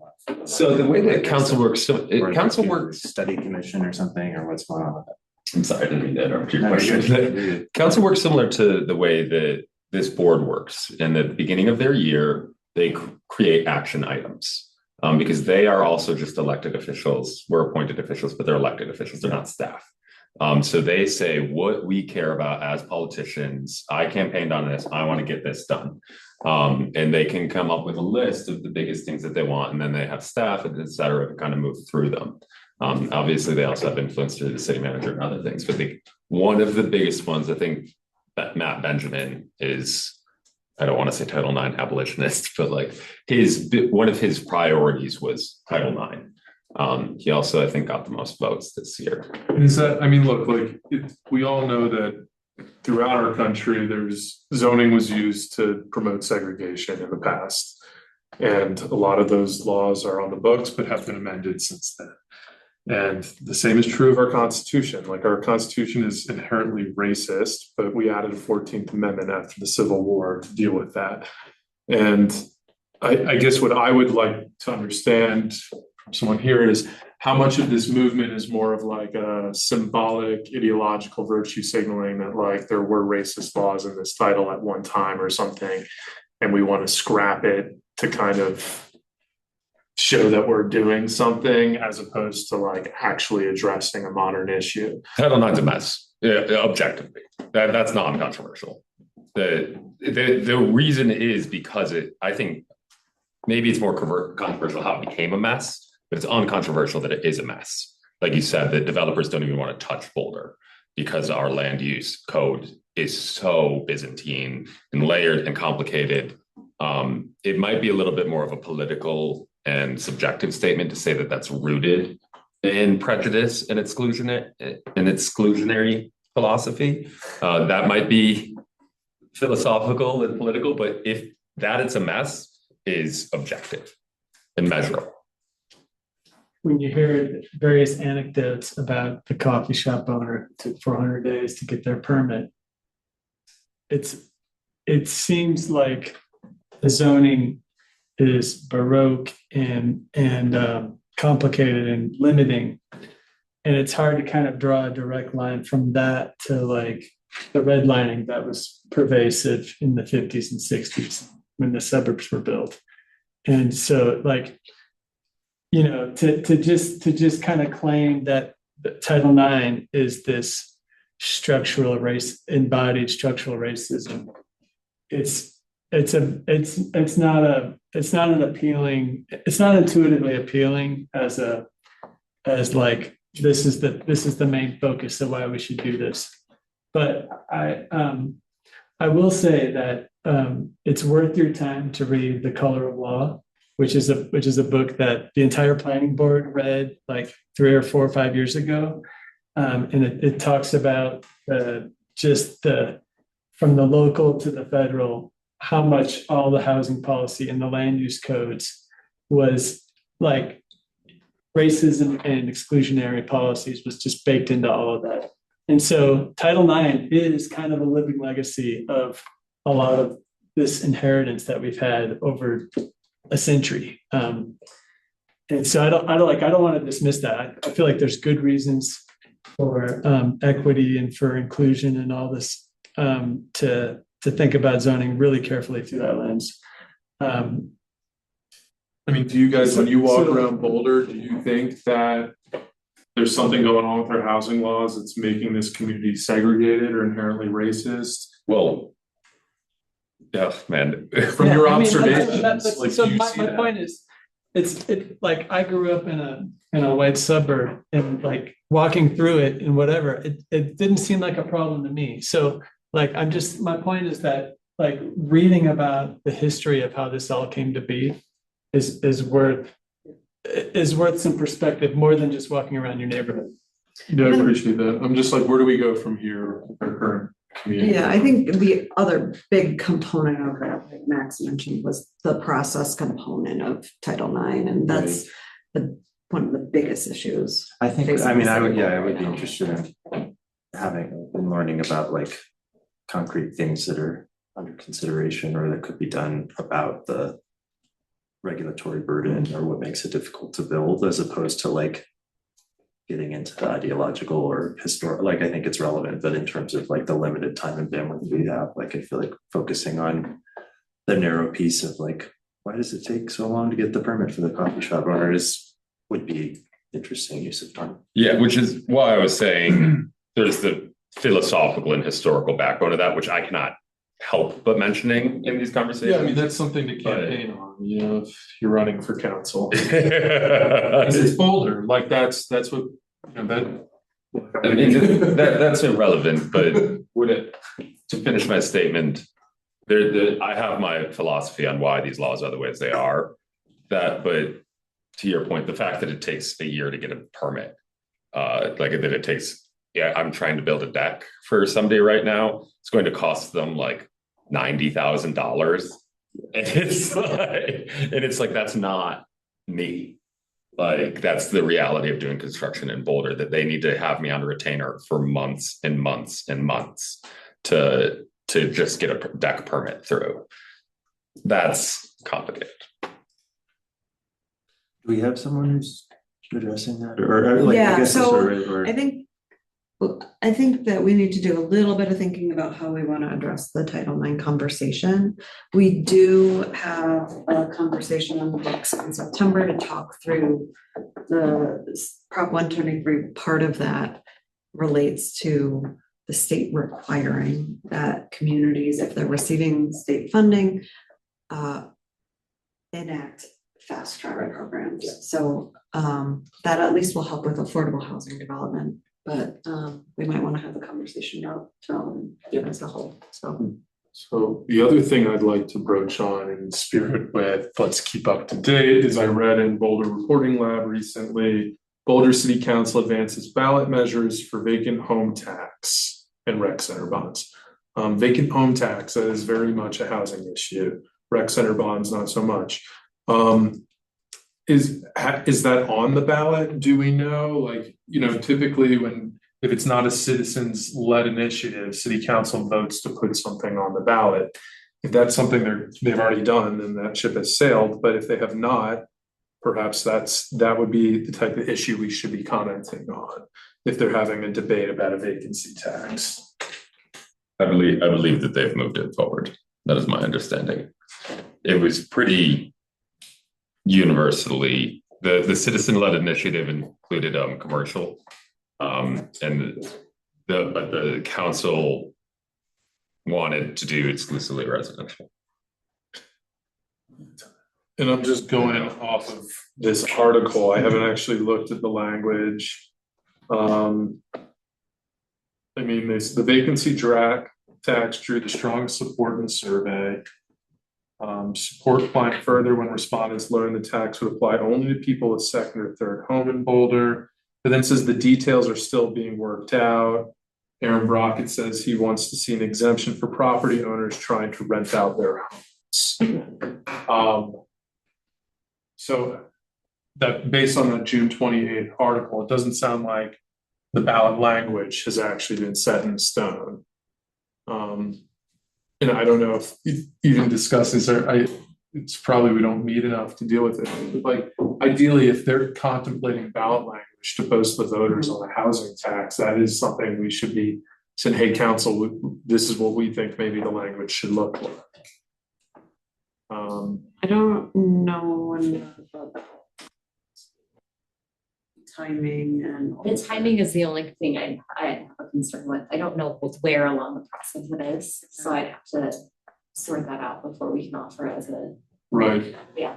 Because it sounds like, I mean, obviously the voters have the final say on tax. So, you know, that's like the safeguard, but if we're posing if the government is posing a question to the voters, we want that to be the best question there can be. These voters can typically only say yes or no, single issue voting in Colorado.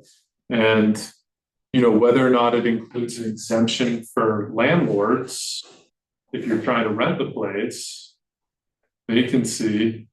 I mean, the problem is if you're charging a vacancy, if this is your second home in the city of Boulder and you rent your second home, and now you have to pay a tax because you don't live in it, that's gonna result. It's not vacant though. Well, I don't know what the definition of vacant is. It Well, says- I think that It wouldn't that's, be something you're renting out. I think that that's where it does become you get a little bit in the weeds is how we determine vacancy and how much we charge for it. And like, that's where, because we can't just pay a staff member to get binoculars, and look in everybody's windows. And then you also have things like construction. So when, I think that the original citizen-led one, had a 2-year exemption for if you're doing construction. Stuff like that, where you actually apply it is where it's a little bit weedier. Holly, can you just look into Yeah. that for us? For sure. So it sounds like there's kind of essentially two opportunities, one at the front end, and then if it gets passed. the back I think end. if it's passed by council, I think it would be inappropriate for us to, if it's just being posed to the voters, I think it'd be inappropriate for us to comment on. I think it's been moved forward as a straw poll. Yes, I think Mike would, I might be wrong. I haven't been following it that closely, so I don't know where in the process it is. Yeah, my understanding of what we do is if council, for example, saying we want to pose a question to the voters and we're trying to figure out what that question is, we can say, hey, council, we think it should be this or that. But I think once it's on the ballot, then we should stay out of that because that's council has endorsing.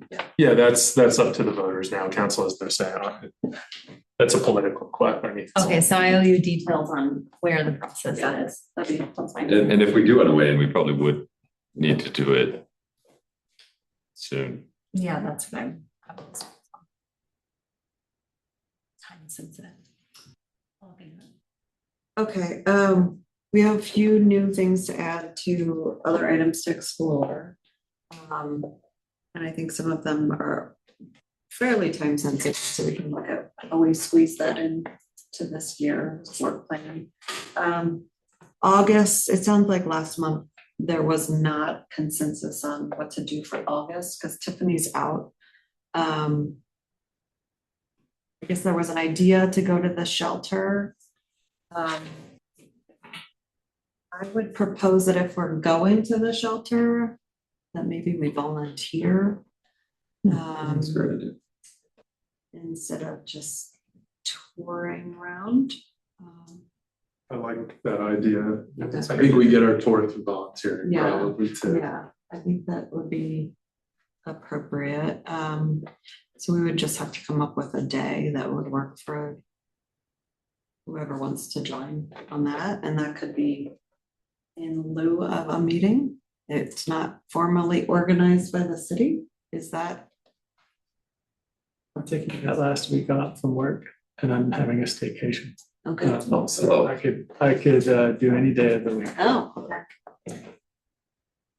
When are we required to notice and? I have to notice a week ahead of meetings or the Sunday paper ahead of meetings. So it's not super ahead of If we time. all chose to volunteer on our own? I need to check on that, how that.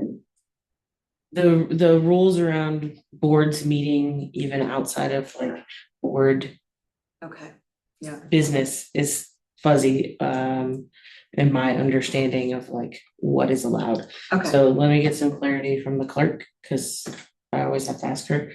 sorry, you said you need to notice how far in advance? Just a week ahead. One Just week. Yeah, the Sunday paper ahead of it. Another option, if you wanted to do virtual, just so we to organize dinner. You could do a meeting that way. You could do Zoom and have everything set up for Zoom. If you guys want to do that. Or if you want to do something offsite.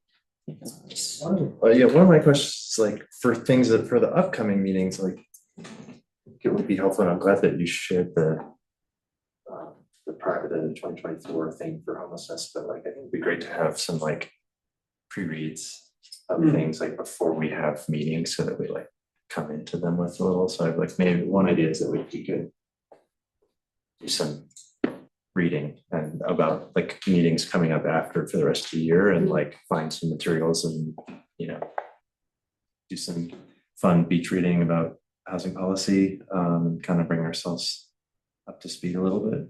Just thought. Like it. I don't have tons of time in my life to do lots of You reading. know, just something outside of 30, work, but yeah. 30 pages, 50 pages, Yeah. something that's like, you know, a summary of the budget. Yeah. Very I simple, think like to whatever. Philip's point, and I've tried to like consistent, Philip's point on keeping up to date with what council's doing, because the most powerful thing we can do is advise council when they're making decisions. I've tried to like do the hotline stuff and I've said that to you guys. So like, how do we better prepare ourselves to kind of track council's agenda and see when are they scheduled to discuss a housing issue? I kind of see that as staff knowing what's going on from the city perspective and being able to educate us. It's hard to know because Yeah. the packets don't always come out and I don't know, it's. Yeah. And I think they determine their own agenda, their CAC meeting, correct? And I get these like emails in the hotline that are like CAC met and we're gonna talk about X, Y, and Z and I don't know, it's a lot. You know, it's just ask them. What I would suggest, I mean, are we maybe for August on this, if they are debating language for a ballot initiative on a vacancy tax, I feel like that would be a great thing for us to weigh in on. And I mean, it's not something I know about, so I wouldn't, someone would Right. need to educate me on it. it's also a very like discrete issue, like, you know, it's very narrow. A possible idea for August would be, can we schedule a special meeting just on that, like in the next week or two, depending on how this is moving through council to get it on the ballot. That's what we're That's talking what we're talking about right now. Sorry. But like, if they are gonna be debating the ballot language, let's say in 2 weeks, maybe we should hold a special meeting in a week where we look at what they're about to debate and then vote on a recommendation. And we debate it. I don't know, this is just an idea I'm floating out there.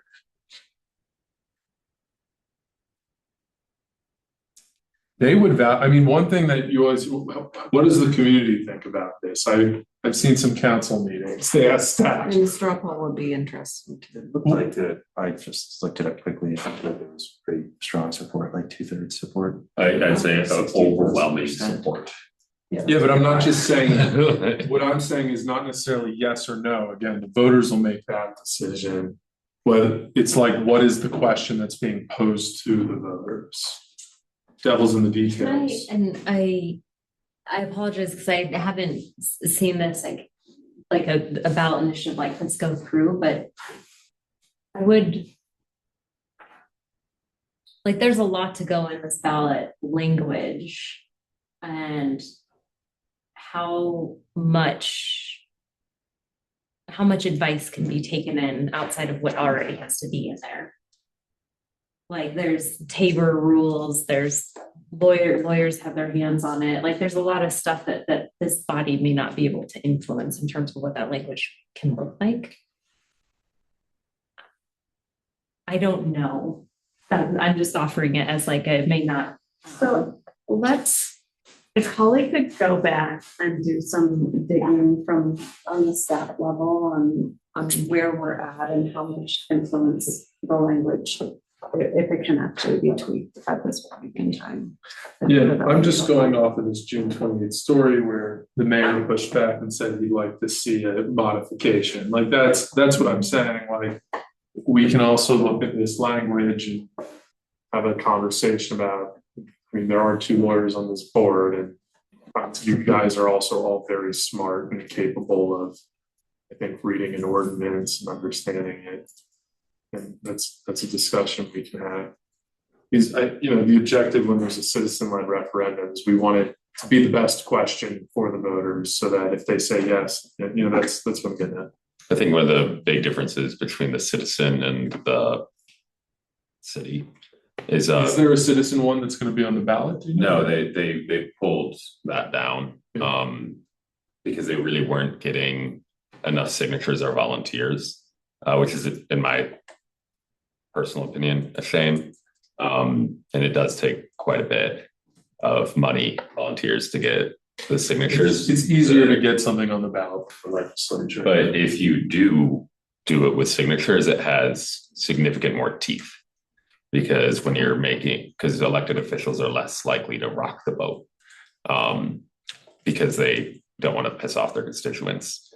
So that's and then also, I think in an issue like this, once again, objectively and measurably, the people who are most affected by it will be wealthier citizens, which politicians tend to be more in line with, because Well, I've seen these referendums, usually there's a ballot question that can be challenged in court, but then it references a draft ordinance. And like, I think we could have a very narrow meeting on like, this is the ordinance. Do we want to, granted, nothing we do is binding, but do we want to say something to council like, hey, we think you should strike that or add that, or if there's two versions of the ordinance they're debating, that's a conversation we can have. And I think that's something they would probably value, is community input into what goes onto the ballot.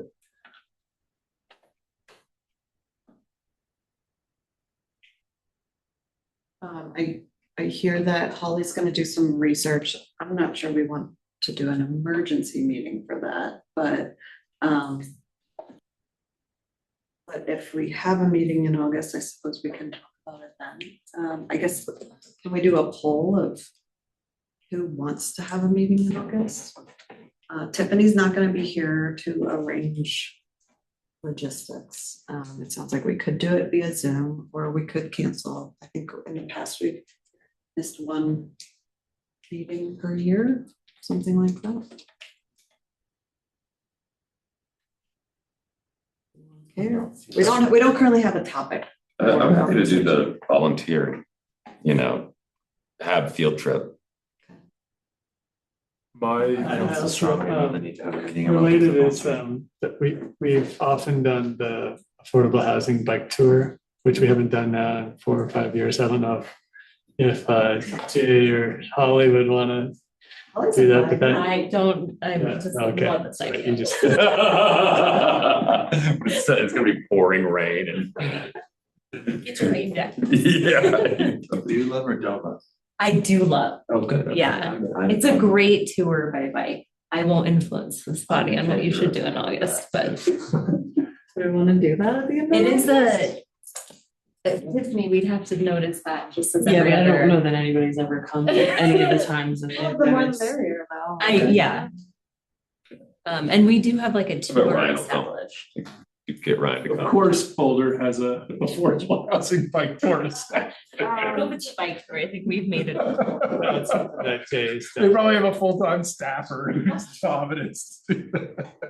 So our normal meeting is on Wednesday, the 26th of August. Would we do it at the same night? And maybe, do we want to do it a little earlier? 5? Yeah. That's nice. Holly, I'll are you just- sure you're up for that? Just do it. Yes. I have a cargo bike if anybody wants to ride.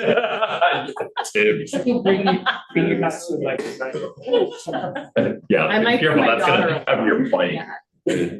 I would just push it, since they're debating a housing ballot referendum, I like the idea of holding.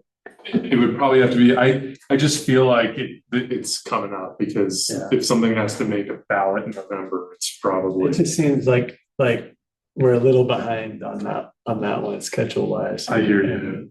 So we ought to just anticipate what's coming up in September or October or whatever. But we could also do a virtual meeting on an hour-long meeting on a narrow issue Sure. earlier. And if it makes sense to. And if at the end of the meeting, it's just, I don't think we're in a position to make recommendations, so be it, but like.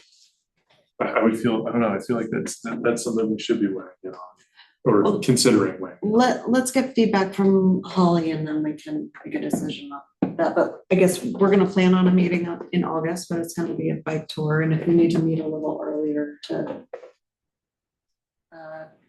discuss the vacancy tax, we can coordinate. How would we coordinate, how would we call an early meeting if we don't vote on that tonight or something? By early, I was thinking like earlier that So same before the day. bike tour? Yeah, Yeah, my only thought was we probably need, if we're gonna just debate this and look at it, it's probably waiting till the third Wednesday, what is this, third Wednesday? Fourth, might be too late, I don't know. Yeah. Just, it I- feels like the end of August is I- like, personally don't have capacity to add an extra meeting, but you all can decide if you want an emergency meeting for that.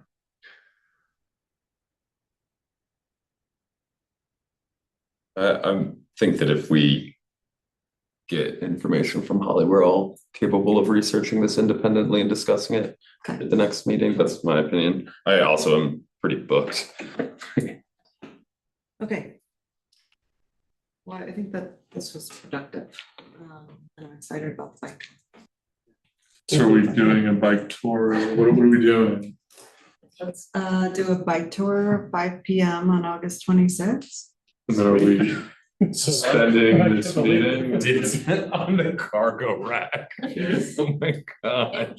I mean, is It'll be there, in lieu of this In lieu of meeting. this meeting. right, Yeah. so I think that's something we have to vote on, Okay. and I'm happy to vote on that. But do we want to address this vacancy? If the answer is no, We just don't have enough information right now. Or time.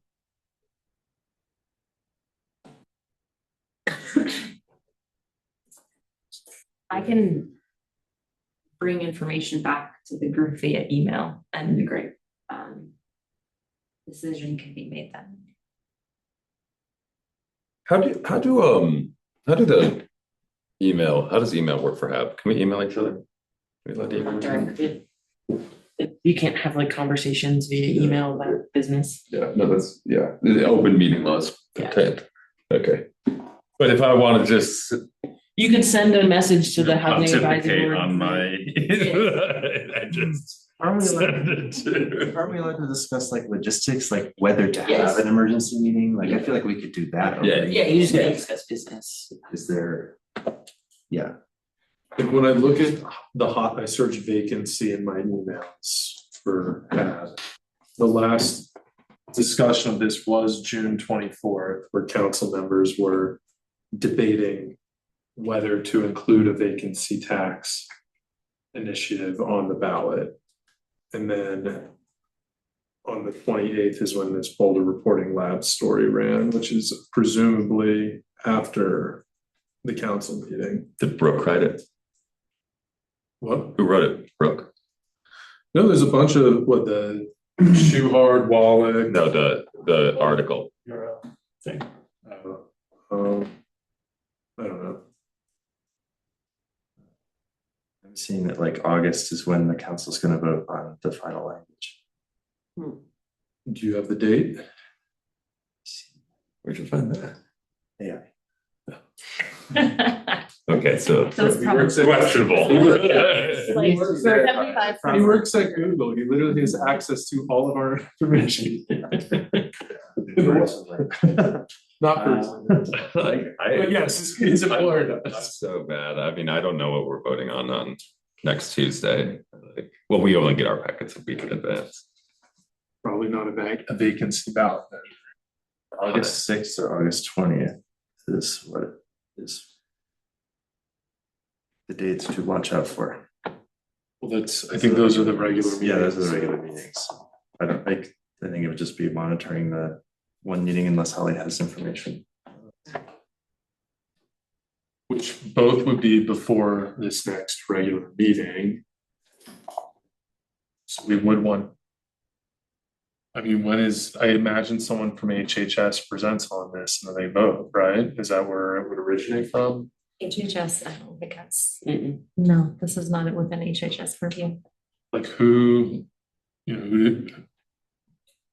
It sounds like the last time staff addressed this issue would have been the June 28th. Whatever council meeting was around June 28th, June 27th. I think my view is that the ship has probably sailed on this one, and that we, if anything, we come up with a way of monitoring for future housing related things that the council is doing moving forward. I don't see this like, at this point, they're probably quite far along, and some lawyer somewhere is reviewing final language right versions now of as well. text, so.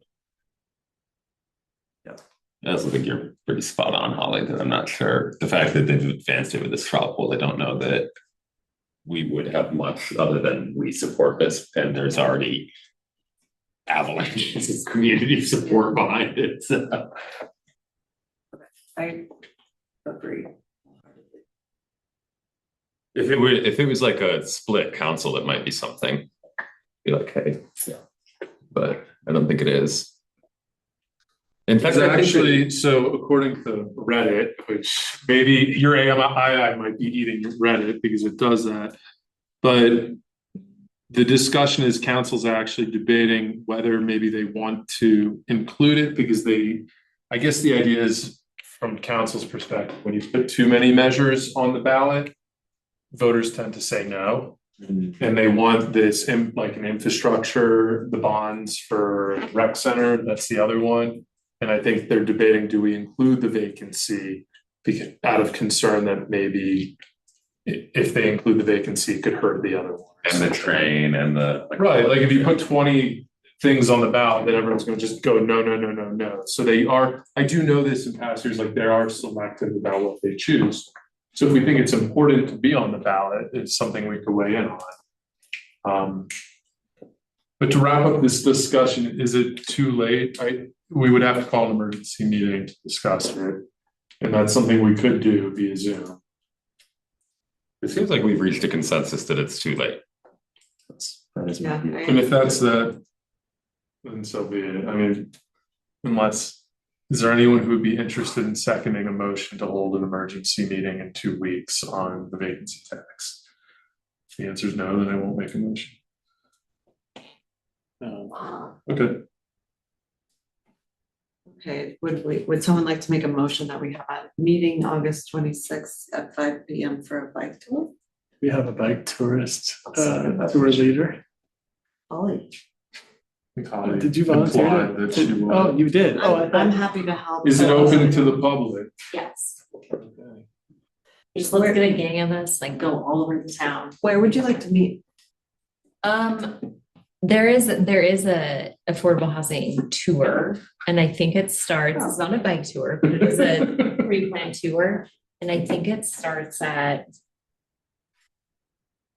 there's a little pocket park in near Whittier. that Yes. we met before. It's like, it's, there's a whole plan around it. I just can't remember exactly where, so I can email it to you. somewhere close to downtown. Yes. Right a line. Yeah. That is very expensive. No, you get the pass, it's the hourly Yeah, no, pass. it's Do you get $13. Lime is the same price as Uber. It's Well, that's what you like, do by the minute, but you got Yeah. a plan, that's the hack of the line. I think we met at Barker Park at the corner of 15th and Spruce. So it's actually very downtown. Okay, 15th and Spruce, Oh. yes. and if it's an official meeting and I get hit by a car, then. Yeah, the Boulder dream. I have been hit by a car on a bicycle, I'll just be honest. It's buying the I'm traumatized. So I'll just note that when we did this like 4 years ago, one of the participants drove his truck all around while we biked. Really? I can bike, but I have been hit by a car. I kind of want to do that for. Kind of scarred me. Are we able to invite people to have meetings? Is that allowed? Yeah, the public can come and. Are we allowed to, as members, invite people? Yeah, this is a public. Yeah, meeting. it's public. They Oh, can, we can do that Like like in that. the meeting room too, like they would sit over there. The public sit in has the an back. absolute right to be here right now. Open up the room. And they can- yeah. It's just they can't participate in Yeah. conversations. Yeah. Well, in planning board, we're discouraged from inviting people. Oh, really? Well, imagine if you had a hearing before a judge and you heard the judge was inviting their friends. Like, I it's can not, see it's if you're acting in considered. a quasi judicial Yeah. capacity, that Exactly. might be frowned upon, but. Exactly. If you're like, did you hear about the Fraser Meadows thing? You should come in and let us all know. You don't want to hear that a member invited, I don't know if I 100% agree with that That's not part of analysis. this, so. yeah, okay. I had a judge who invited his wife to watch him once. We were I discouraged by the city there and attorney said, from inviting people to meetings, but I didn't know if I would love to invite people to the bike tour, like. That sounds fun. I'm excited about it. Okay, 5 p.m. and you'll send out the location. The location to start and the tour. Okay, and then Tiffany, you'll send out meeting notice as. Yeah, I'll do all the Okay. updates. I think you have to make, someone has to make a motion. Even though it's a regularly scheduled meeting? Yeah, because we're not doing, make a motion. we're not doing public comment stuff, so yeah, I think Oh, so. okay, go ahead. I'd like to make a motion. I move to have a meeting on Wednesday, August 26th at 5 p.m. for the purpose of having a bike tour as just previously discussed. I'll second. All in favor? Or. Sweet. Motion passed. That's what we need that forum for. Thanks all. We'll update the work plan, clean it up a little bit, and touch base with you on when. We can't leave until someone moves. to- Oh, right. Someone wanna, I move to adjourn. Second. all in favor?